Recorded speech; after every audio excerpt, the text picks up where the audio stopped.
और तेरे जैसी बेटी कोई भी माँ बाप अपने घर में नहीं चाहता, कोई भी भाई अपनी बहन तेरे जैसी नहीं चाहता, और कोई भी अपनी बीवी तेरे जैसी तो कभी नहीं चाहता। और तो तू अब जान ही गई कि तू बच्ची क्या है और लोग तुझे किस नाम से पुकारते हैं।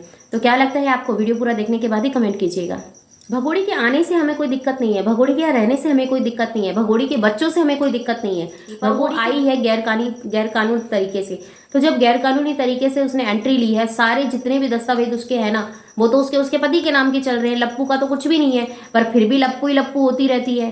क्यों भैया? लोग सोचते हैं, यही कहते हैं कि भैया इसने देखा क्या। पर वही बात है, जब दिल आया लंगूर पे तो हूर क्या करेगी, वही वाला हाल है। पर हाँ, तू तो कहती है कि तेरा पति है, तुझे तेरे पति जैसा कोई है नहीं, तो किसी को तेरे जैसा पति, जो तेरा पति है ना। कैसे हैं आप सब? स्वागत है आपका मेरे चैनल में, जिसका नाम है डेली इंटरटेनमेंट 100%। मैं तरुणा रानी राठौर स्वागत करती हूँ आपका अपने चैनल में। आशा करती हूँ कि आपको मेरी वीडियोस पसंद आएंगी और आपका जो भी ओपिनियन हो कमेंट सेक्शन में मुझे ज़रूर दीजिएगा, जिससे कि मैं मोटिवेट हूँ और आप लोगों के जो सवाल हैं उनके जवाब देने की पूरी कोशिश करूं। तो चलो करते हैं वीडियो स्टार्ट। यह भगोड़ी की वीडियो देखी जिसमें वो ज्ञान बांट रही है कि मैं भारत की बहू हूं और मेरे सिर से कभी पल्ला नहीं हटता है, पर सिर से नहीं हटता हो, छाती से हट जाता है। और वैसी बोल्ड वीडियोस बना देती है। अगर किसी को ऐसा लग रहा है कि मैं क्या बोल रही हूँ तो मैं आपको बता देती हूँ। एक वीडियो में उसने अपनी जो चमची, उसकी जो चाची है, उससे तेल ऑयलिंग मसाज करवा रही थी। तो उसका जो रुपट्टा था ना कुछ था, काफ़ी कुछ, उसमें से एक औरत हो के मुझे नहीं लगता ऐसे शब्दों का मुझे बोलना चाहिए। आखिर आप लोग समझदार हैं, आप खुद ही समझ जाएंगे। क्योंकि और उसने कहा है कि लोग क्यों मेरे में टांग अड़ाते हैं, क्यों मुझे चैन से जीने नहीं देते। जो भी फैसला आएगा मैं कान्हा जी का मान के उसे स्वीकार करूंगी। और मुझे मेरे भारत पे, मुझे भारत सरकार पे पूरा भरोसा है, मोदी जी पे भरोसा है, योगी जी पे भरोसा है। और जहाँ वो रहती है उनके वहाँ के उन लोगों पे, उनकी पंचायत जो होते हैं, सरपंच होते हैं, उन पे उसको भरोसा है। तो मैं सिर्फ इतना कहना चाहूँगी, उन लोगों से पूछना चाहती हूँ मैं, क्या एक, जहाँ पे वो रह रही है रघुपुरा में, क्या वहाँ पर यही एक सिंगल केस चल रहा है जो कि मीडिया पहुँच जाती है और इतने सारे जो इसके आशिक, जिसे हम आशिक ही कहेंगे, जो हर रोज़ इंटरव्यू लेने के लिए इसके और इसकी बातें करने के लिए, इसके बारे में ये जानने के लिए कि ये प्रेग्नेंट कब हुई, पांचवा बच्चा कब आ रहा है, क्या चीज़ें हैं, इस तरीके की बातें करने के लिए लोग के माइंड में ये सवाल चलता है। ये सवाल नहीं चलता, टीनेजर्स हैं, उनका भविष्य क्या होगा उसके बारे में कोई नहीं पूछता। उन बच्चों के भविष्य के बारे में कोई बात नहीं करता। बात करता है तो लप्पू की जो मैडम है वो कब प्रेग्नेंट होंगी, कब उनका जो बेबी है वो 2024 में आएगा भी या नहीं आएगा, या 25 में आएगा। मतलब कैसे बेतुकी वाले सवाल आप लोग करके आते हैं। और ऐसे सवाल करते हुए आप पे बिल्कुल भी लज्जा नहीं आती।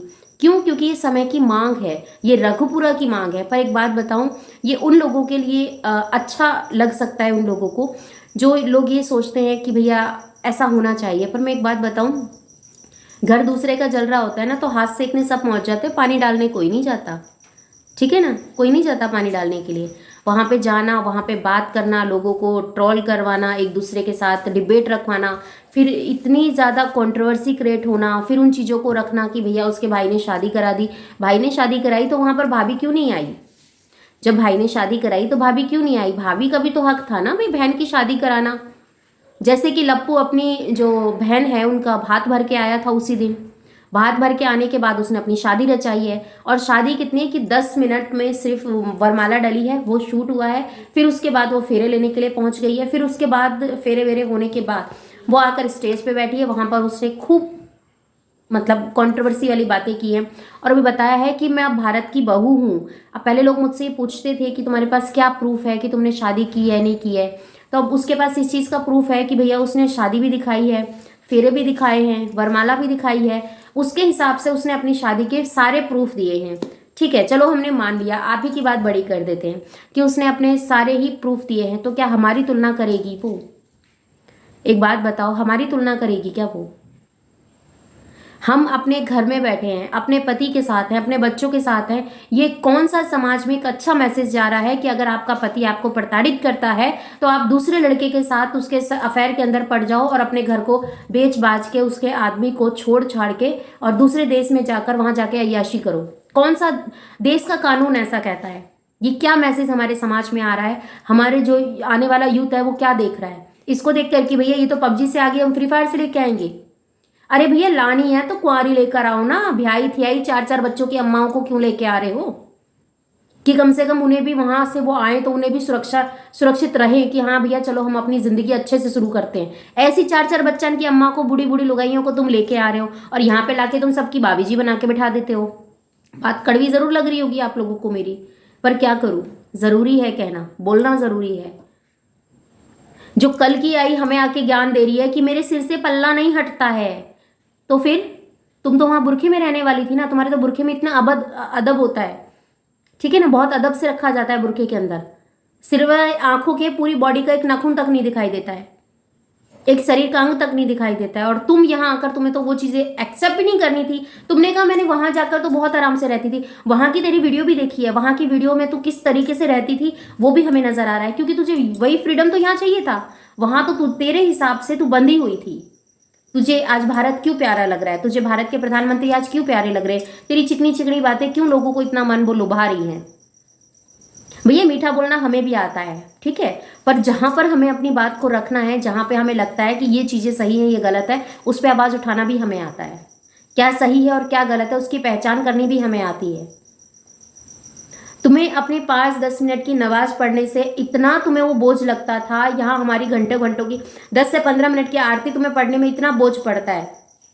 तुमने एक हनुमान चालीसा, राम मंदिर का जब वो उद्घाटन होने वाला था उस टाइम पे तुमने कहा था हनुमान चालीसा हम बांटेंगे भक्तों में, ठीक है, और तुम्हें जब तुम्हारे ही लप्पू ने ये कहा था कि चलो हनुमान चालीसा पढ़ते हैं, तो तुमने अरे रहने देना।